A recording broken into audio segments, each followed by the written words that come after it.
Why are we starting to get more and more unidentified flying objects in our airspace? As the third unidentified flying object is now shot down, and a fourth one caused airspace to be temporarily paused to where aircraft couldn't be flown. We'll go over that here in this video. And in this video, a retired Air Force colonel tells us why this may be happening now. Some good info in that in this video. So let's jump right in. Also, thanks so much for liking these videos. And if you're new here, make sure to subscribe so you don't miss out on new videos. Here we go. Yeah, so Canadian Prime Minister Justin Trudeau has confirmed that they have shot down, actually the United States aircraft shot it down in coordination with Canadian aircraft as well in a joint effort. They shot down a third unidentified flying object. We're going to find out what it is here soon as they're recovering the wreckage.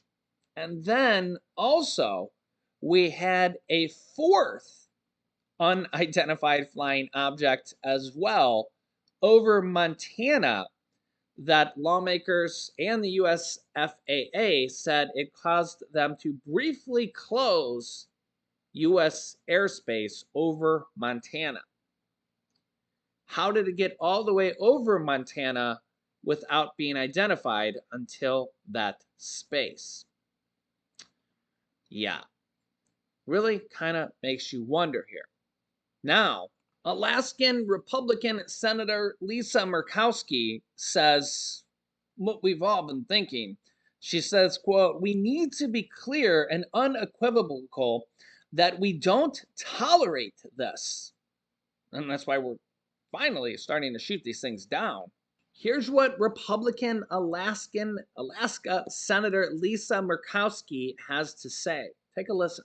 As we're joined from Washington tonight by Alaska Senator Lisa Murkowski. Senator, have you been briefed on this object, and can you share your level of concern over what it may represent? Yes, I just returned from a classified brief. I had an opportunity to connect with the head of the Alaska Command, General Nahom, and I received the update. I am concerned. We saw just this week this high-altitude balloon and being shot down off the waters of South Carolina.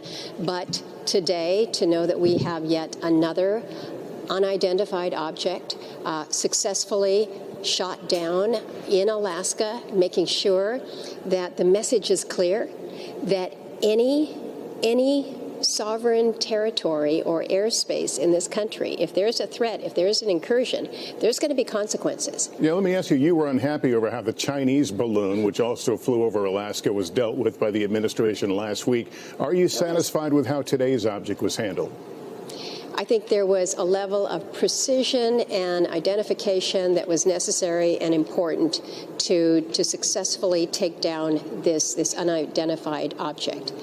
I understand that we're perhaps dealing with different entities here between the high-altitude balloon and what was taken down. But again, what you have is a threat to our sovereignty. So, yeah, we need to move first, and quite honestly, the first line of defense, again, is Alaska. If it comes into Alaska airspace, if it comes over Alaska waters, we need to act. We need to send the message, and we need to be clear and unequivocal that we don't tolerate this, period. All right. Well, Senator Murkowski, it's good of you to be on with us tonight. Thank you.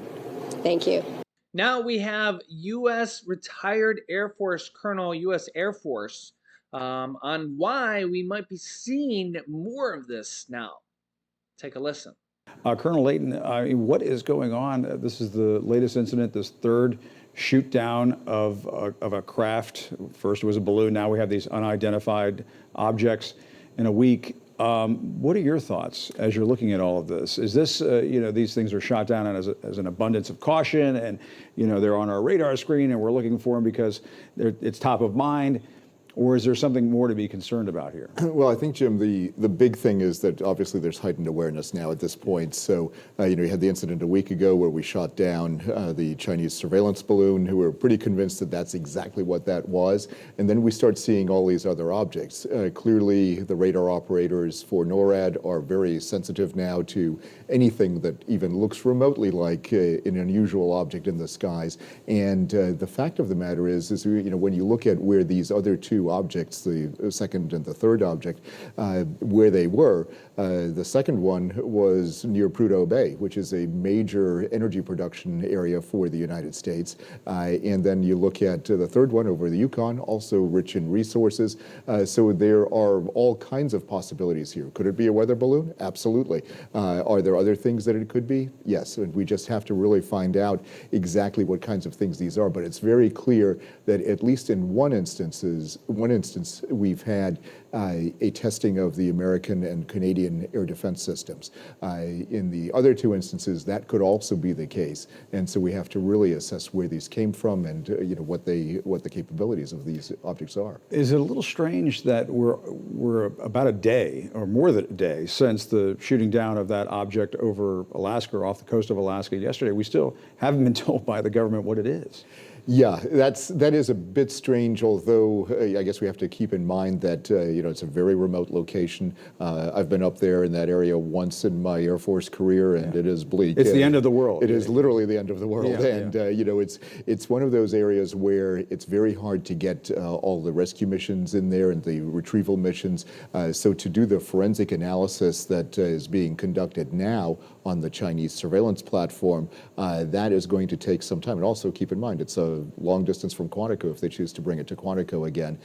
So that's another reason why they probably don't know exactly what it is yet. And once that happens, will probably take a week or two before we get some idea of what these two last objects actually are. And what about this element of Natasha Bertrand's reporting that the pilots had differing accounts as to what they saw? And in this one particular piece of information that she just reported again a few moments ago, which I think might be giving some people the willies, which is the pilots could not ascertain as to what the propulsion system was of this particular object. Yeah. So, Jim, these, Your thoughts on, yeah, the pilots, as they fly by very quickly, they've got, a few seconds to take a good look at this craft or whatever object this is. Yeah. And in some cases, what's called a misrep is what the report that the pilot submits to headquarters and to the intelligence shop.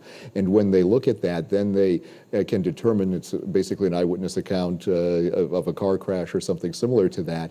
And when you look at that, then you start piecing together, okay, this is what they saw, and then you combine that with the actual forensic evidence of the pieces and parts that we're able to gather from these incidents, and then we can perhaps better ascertain whether or not there really was a propulsion system, whether it just flew along with the wind stream, or if there was some other aspect to this that we don't know about. Are there technologies that are being used that we don't understand yet? All of that is possible, unlikely, but possible, and so those are the things we have to consider. And the possibility that we might have a foreign power like China or Russia sort of poking and prodding with these objects, how concerning is that from a national security standpoint? So these are the kinds of things. These are major no-nos, aren't they? Well, we do that all the time. Yeah. We do it to them, they do it to us. But here's the no-no part. We don't overfly their territory. They have, in these cases, overflown our territory, if it is, in fact, the objects 2 and 3 are, in fact, from either China or Russia. We know that in the case of the first object, the balloon, obviously the Chinese did that. That was the big no-no. So the way things run in the reconnaissance world now is, yes, you test the systems, but you don't overfly the systems, the air defense systems of an adversary. Don't get caught. And you certainly don't get caught, not like Francis Gary Powers back in the early 1960s, who definitely got caught. But the rules have changed since then, so we don't do that kind of thing anymore. Now, when it comes to these kinds of assessments, yes, the Chinese and the Russians are obviously always testing our air defenses. It's very logical that they did this again. Let's see if the facts bear that supposition out. Yeah, so think about this. If this actually is from China, object number 2, object number 3, what are they thinking, and what are the consequences? what can be done. Now, I don't think we're going to go and start a war, World War III, with China over this. Remember, um, they have, thousands of nuclear bombs as well, and they also have over 1 billion people. It's like 1.4 billion people. I don't think we want to start a war with them over something like this. I don't think there would be no winners in something like that. But what would something like that do? Remember that their reaction to the first balloon was, at first they said, "Oh, we're sorry, it was a mistake," and then they came back and said, "Oh, it's not your property. We want it back. Like we're gonna give it back to them." But now there's been a second object and a third object. I mean, we'll have to see what comes of it, who it's from, what details it comes out of it. But imagine if they're from China also. What are they going to say then? Imagine if they're from Russia or North Korea. And why are they getting into U.S. airspace? Yeah. So this is and all this is actually a good test for the United States, because this shows that we need to be beefing up our defense systems over there, because these things should be identified before they get in US airspace and should be shot down before they get there. If they're thinking about shooting them down, they should be shot down beforehand, because what if they're carrying something? What if they're carrying something like a bomb or a missile or a chemical agent or a virus or something along those lines? I mean, that's not something that we wanted to come in into the airspace before or afterwards, right? So I mean, let me know your thoughts around this, but this is like, you think about like things that have happened, like 9/11 and things like that. I mean, we learned a great lesson there. This is almost like a precursor warning that we're like learning the lesson now, and something bad didn't happen. So now you think about, oh, like that first balloon that came and went all the way across the United States. We actually got the warnings before from the 3 balloons that happened during former President Donald Trump and the one that happened during Biden's administration. But the problem is that there was no big deal made out of them. Nobody even said anything. It wasn't even a big issue. The big issue became when this big Chinese spy balloon was made, and everybody's seen it, and then they're like, "Oh, well, this is a major thing. We have to like do something about it." And then it became a national issue. That's when it became a big issue. Now we're like, "Oh, now we have this heightened awareness, like they mentioned there." So now it's all of a sudden like, "Hey, we need to be actually paying attention to these things." And now that we're paying attention to these things, look, we've spotted 3 or 4 of these things. So it really makes you wonder how many of these things have been passing through the United States. Have there been hundreds or thousands of these things that we didn't know about? Yeah, that's kind of really the big thing that we need to think about here. So let me know your thoughts here in the comments, and I'll keep you up to date here with everything going on here in our country on a daily basis. So if you haven't yet, make sure to click the subscribe button and then the bell icon down below so you don't miss out on new videos that come out here every day at 10 a.m., 3 p.m., and 8 p.m. Eastern Standard Time. And thanks for liking and sharing these videos as well. It helps get our reach out to new people here on YouTube, and helps YouTube prevent from suppressing our channel, which I think a little bit of that is going on here right now, or a lot of that is going on here right now.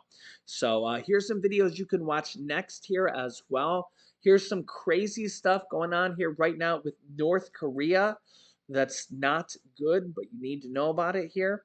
And here is one of my most recent videos about Social Security, a good update there. So click on one of those videos next. Thanks for watching, guys, and I will see you in the next video.